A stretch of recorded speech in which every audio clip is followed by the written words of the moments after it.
Everybody, welcome to Michael Maher Live, the most original name show that I think anybody's probably ever come up with anywhere. And we just talk about what it's like for brands to keep pace in a very fast changing world. And that sounds super cliche, but we talk about all kinds of stuff. So we kind of have to keep it high level. Today on the show, I have with me Alex Yancher. He's the co-founder and CEO of Passport. In case you cannot read on your screen, for those of you who are visually impaired, I just helped you out for all you people that can't read. Maybe now you know, and you need to get some help. And there are plenty of great resources out there for you.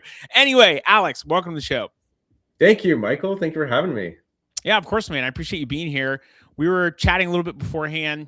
You're helping brands go global, which honestly, that's a great tagline. When you think about Donald Miller, I don't know how many people out there like know Story Brand, or now I think it's like Business Made Simple is his business. And he always talked about, if your name doesn't describe what you do, you have to be very clear with your tagline and keep it to like 3 to 5 words maybe. And if people do know what your name is, then you can kind of have fun. So like an example was he lives in Nashville, and I think it was in like 5 South or 3 5, I don't know, whatever the really nice neighborhood is there. He was saying there was a place called like The Barn, and it was like, we do hair, we do clothes. Yeah, that was their tagline. So it's like they had a kind of a weird name. People didn't know what they did, but it was like they clearly knew what they did based on their tagline. Like, we take brands global. That's very cool, and I get that. Give us a little bit of like practical application of that. Yeah. By the way, it's such a good tagline that I made it my LinkedIn headline. I wrote. Yeah, there you go. That's how I read it. Yeah, that's literally how I read it. It's so easy and it makes a lot of sense.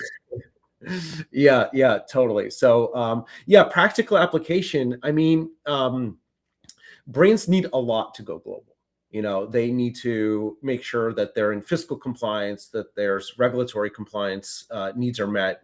Every country has their own FDA. You need to figure out how to ship the product back, how to ship the product there, and then how to ship the product back.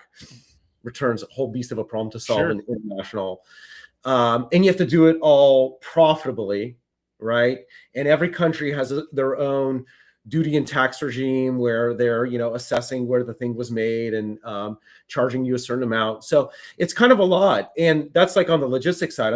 There's also a bunch of stuff to do on the digital side as well. You have to, you don't want to lose out on the duty and tax that you have to pay Canadian customs. So you have to charge it on your website, making sure how much you charge on your website matches how much you ultimately get charged, So a lot goes into it. That's basically what we do. We basically help brands go global end to end. So we'll do their digital experience, we'll do their operations as well. That can feel like a lot. And you said there's a lot that needs to be done, but do you feel like brands also might be overthinking it a little bit? Yeah, for sure. So like they don't have to be the expert in it. They just need to accomplish those things. And maybe there's maybe it's not, I don't know if I would call it imposter syndrome, but there's like I have to know everything in order to do this thing. Well, and arguably you don't. Totally. 100%. Yes, every country has their own tax and duty regime, but they're looking at the same data. They're looking at where the thing was made, how much it cost, what else? How much it cost, where it was made, and ingredients. Ingredients, where it was made. So that data, once you clean that up and you get it right, and there's this universal code system called HS codes, where every broker around the world, they're just looking at a number to a certain extent as well. Yeah. Once you have all that information, it's actually pretty easy to turn on incrementally new countries. So there's this misconception of, I'm gonna have to redo this whole thing for Honduras, and then for Brazil. So I'll just do Canada and UK, And do you hear that a lot? Just do Canada and UK? Yeah. Okay. Yeah. And it's a shame. It's a shame because you have all the data, you have all the information. Yes, you yourself are not doing the international shipping. You're not driving it to the airport, getting on, what I mean? So you're hiring a company. Most companies like ours, we don't just do Canada and UK, we do 150 countries around the world. So you already have that partner that does the logistics. Shopify, most brands are on Shopify. They have this incredibly powerful solution called Shopify Markets, which lets you configure Okay. your pricing and your like the currency symbols on a market by market basis. So, Okay. okay, already on Shopify, doing one country is not that much harder. Doing 50 countries. So why leave all that money on the table? So I think that that's like a big misconception. Especially like given how advanced technology has gone. There's kind of no reason not to be live in like 150 countries at this point. Yeah, I've heard that people don't like making money. Is that true? I've never heard that. Okay, cool. Then it must just be me. I think, yeah, I feel like brands probably think they have to have it all down and Yeah. understood. And there's a lot of you don't know what you don't know. On the, my agency Cartology, all we do is help brands win on Amazon. So we manage and grow that marketplace for brands. And honestly, every time I talk to these brands, some of them are doing millions of dollars of sales, and they just don't know what they don't know. And I feel for them, because you want to take a leap, you want to grow. And I think they're probably worried about two things. One is they're worried about being sold something that won't come to fruition. So I like to call that problem agency burn. You have an agency that overpromises and underdelivers, or they just say they're going to do something they don't. Agency burn kind of sounds like a bad venereal disease. Fortunately, it is curable, but you have to work with a great agency, someone who knows what they're doing. But I think they're worried about that, but also just maybe worried about getting caught with their pants down, like not having. Speaking of venereal diseases, they're worried about having issues or problems that they won't be able to fix or solve, or getting in hot water. And so like, is the 5% sales lift that I could see, is it worth the risk? How do you, when people come to you with that, how do you assuage some of those fears? Yeah, I mean, I think they're valid fears. So first, okay. I think we have to walk through on a case by case basis, because there are some products like dog food, for example, or baby formula that is very heavily regulated, and there are some horror stories that are out there that are in people's imaginations. If you're selling like apparel, those fears are unfounded, and the person just needs to be just this is what we do internally, is we just send them the regulations. You can clearly see here, you don't need to have the tags in French, for example, for Canada, even though you may have heard that in Canada, all products need to have French on them. There's truth in that. That's where it gets a little confusing, because you know where a lot of the misconception is, Michael, is that the internet. No, yes, that's the first place to look. But in international specifically, there's this like very interesting divide, and it really confuses people in the market. And I get why. So when you want to sell goods in country, so on a shelf in like a Walmart, or domicile inventory in, say, Amazon Canada, or like TikTok is not in Canada right now, but when they launch in Canada, it's going to be like this. You have to have inventory physically in Canada, and that has a different litmus test for compliance than when you're shipping things cross-border. Okay. When you ship things cross-border, the way the government looks at it, the way Canadian government looks at it, is that it's like you're a tourist, from Canada that came to the US, you went into a store, you bought something, and you're carrying it back to Canada. Are you not allowed to do that? Of course you're allowed to do that. You're an adult. You're allowed to make a decision. You don't need it to be in French, But if you want to sell goods locally, there's a whole slew of obligations and requirements. And sometimes those two things overlap. So for like, baby formula or dog food, the same rules that apply for cross-border apply for in-country, but usually it's not like that. Usually it's very stringent for in-country and very lax for cross-border. I just always feel like anytime, and this is true for Amazon, there's always a lot more eyes on something and a lot more regulatory pressure on things that are in or on the body. So anything that's going to be ingested or anything that's put on your body, it seems like those things tend to be watched more and tend to have a lot more things go wrong. And the inevitable, what can go wrong will go wrong. What is that? Murphy's third law. Murphy's law. Thank you. I was thinking of one of Newton's laws. That's not what it is. Murphy's law. I think inevitably it does happen. Like something Yeah. does go wrong. And so if you're anticipating that and you have all of the paperwork that you need and you're prepped and ready to go and you are prepared for that, it doesn't come as a shock. Just in the same way that I've said, like communication is really important, being prepared is really important. So setting those expectations of, hey, just so you know, this could be a problem. We're ready to fight it when it does. When it does pop up, it's not a huge threat, and maybe it doesn't get your heart rate to elevate. Just like I've said, if your spouse is leaving the house and you're like, hey, just so you know, there's traffic on I-9, like be aware. They're going to be a lot less pissed than if they hit that and realize like, oh, did my husband just come home on I-9? Why didn't that tell me that there was traffic there? So like, I mean, they could still be pissed, but you're going to have those expectations are going to help you to not be as frantic. So it sounds like you're helping them set expectations and just dispel stuff like, yeah, hey, what you're saying is true, but also it's not true across the board. And here's what is the reality. Yeah. Yeah. I think there's something to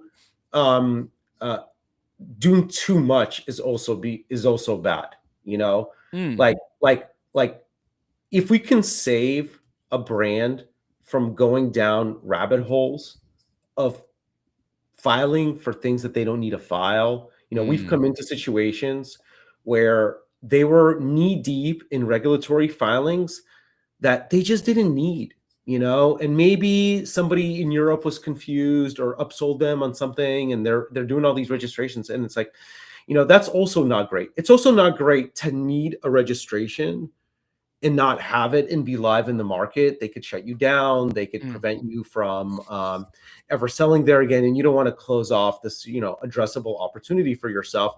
So both are bad. I would personally index a little bit towards just, making sure that you're in compliance with, with the law, et cetera. Yeah, why not? Just index a little bit there. But I wouldn't go so far to now to do like all these like extra tests and registrations where you don't need it. So I think that's like that is, a role that we play both, in our respective companies and industries, just to prevent somebody and putting them on the journey. Like you said, a lot of it is just managing expectations. It's not even, it's so bad. It's just, you want to know what to expect, Sure. All right. We like to play a game on here called Horror Story. So you tell us one horror story. And by play a game, I mean, I just made this up. But do you have any crazy horror stories of people who have like gone live and maybe they didn't have everything they needed, and if maybe they'd worked with you, it would have prevented that from happening? This one, it's a recent horror story. This joint merger of last mile carriers here in the US went bankrupt, like literally 10 days ago. I'll bring it back to Passport and how it relates to us. But so this entity called Fast Group, it was actually on paper a very good idea. You're basically taking three, competitors to like say a UPS, last mile delivery company, and they have a certain amount of leverage and scale and like delivery. We're in the business, we're in the international delivery business. Like I'll tell you, scale is everything. The more you have, the faster you can be, the cheaper your costs, all this kind of stuff. So each one of them had like X amount of scale. 3X is much better than X in the world of logistics and scale. So on paper made a ton of sense.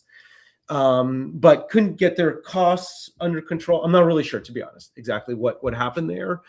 But somebody recently asked me, why don't we at Passport go into local delivery here in the US? Because we do local delivery to a certain extent with a multi-carrier strategy, all that, but still we do local delivery in Canada and UK and in a lot of markets. And somebody's like, oh, why don't you do that in the US? And I was like, look at this company. What do they know that? What do I know that they don't know?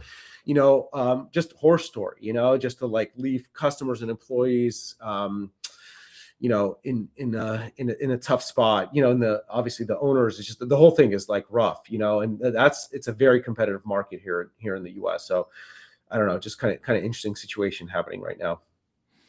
What's any like notable success stories of people that maybe had fears and once they got over them, there was a big win on the other side of that?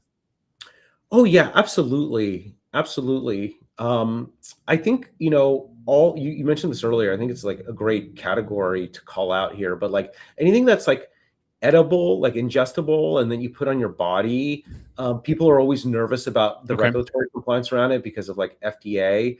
Which makes So sense because I mean, people have gotten in trouble for problems or issues, or even it's just bad press. Even if it's not a fine, just the bad yeah, press alone can suck. yeah, exactly. And this was actually one of the categories that was coming to mind for me when I was mentioning that, like in country, yeah, you need to have tests if you want to carry it on local shelves, in a Walgreens in Canada or whatever. Yes, you do need to have the tests, and you need to have, the labeling with the local warning requirements and in French and so forth. But when you do cross border, it's actually not like that. Cross border, you don't need any of those things. Is just not regulated the same way. So, we work with OneSkin; they're killing it internationally. We work with Road Beauty, Okay. which is owned by Haley Bieber's brand, is incredible like growth internationally. So, anybody who's not doing international in your cosmetics because you're worried about regulatory compliance, definitely reach out to me. We'll take care of you on that. Okay.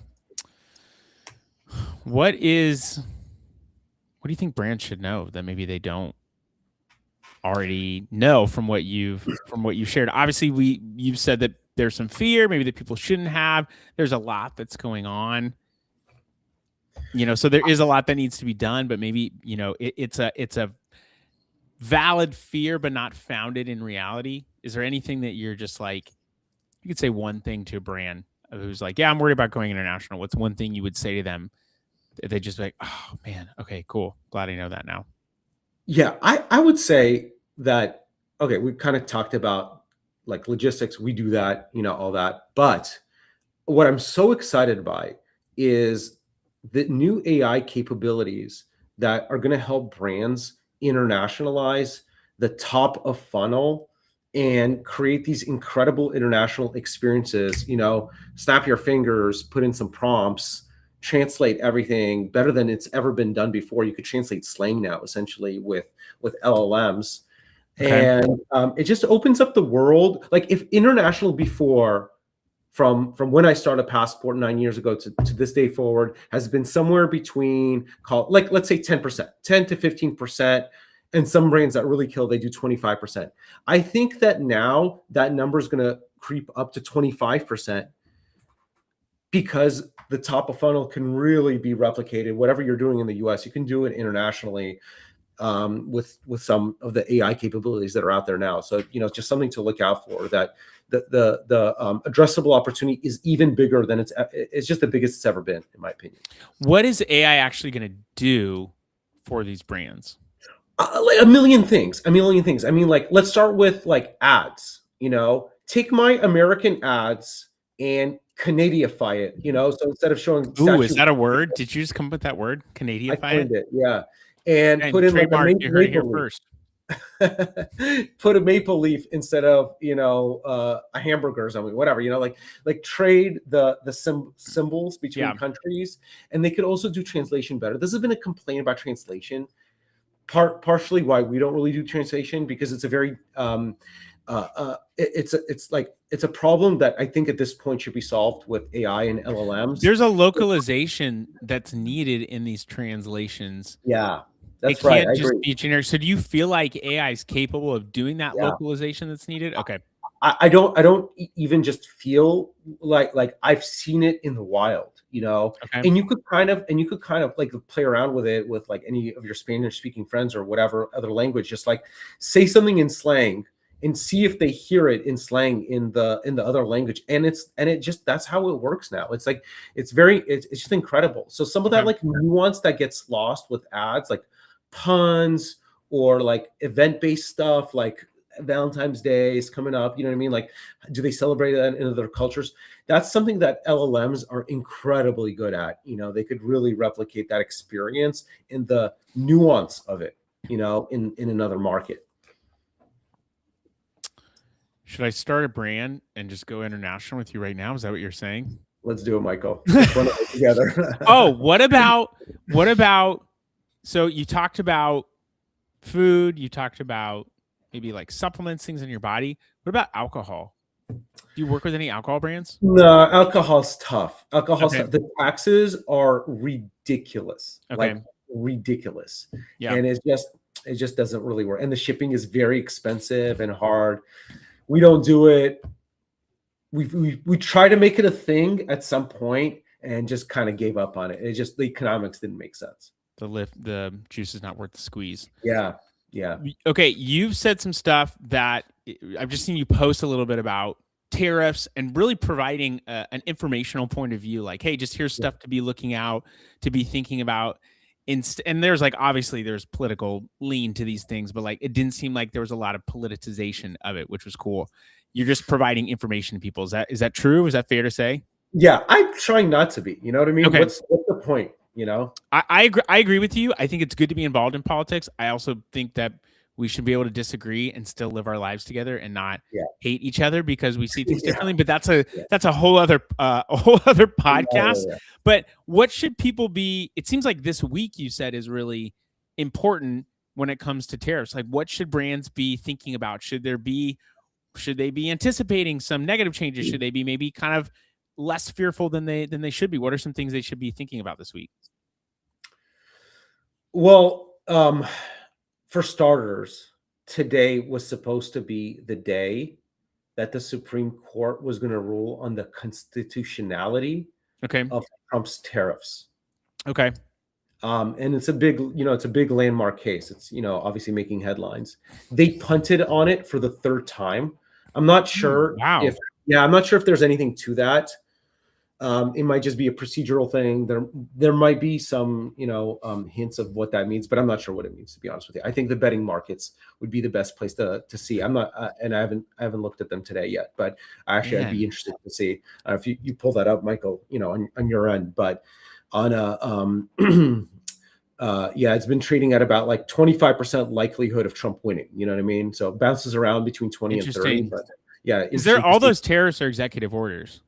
They are, yeah. Which can be, I don't think people realize that one, they're kind of stepping out. They're allowed, but they're stepping outside of the normal process of creating law, and they can be overturned. I mean, the same thing happened when Biden was president. There were some big executive orders that were overturned. One of them being during the pandemic, when it was allowed for companies to fire people for not having for not getting a shot. Yeah. For not getting a jab. Sorry. I thought you said job for a second. Yeah. For not getting a jab. And then it turned out that was unconstitutional. And I mean, that affected and impacted a lot of people. Totally. So I don't think people realize that those executive orders really are, they're a very quick Band-Aid. Yeah.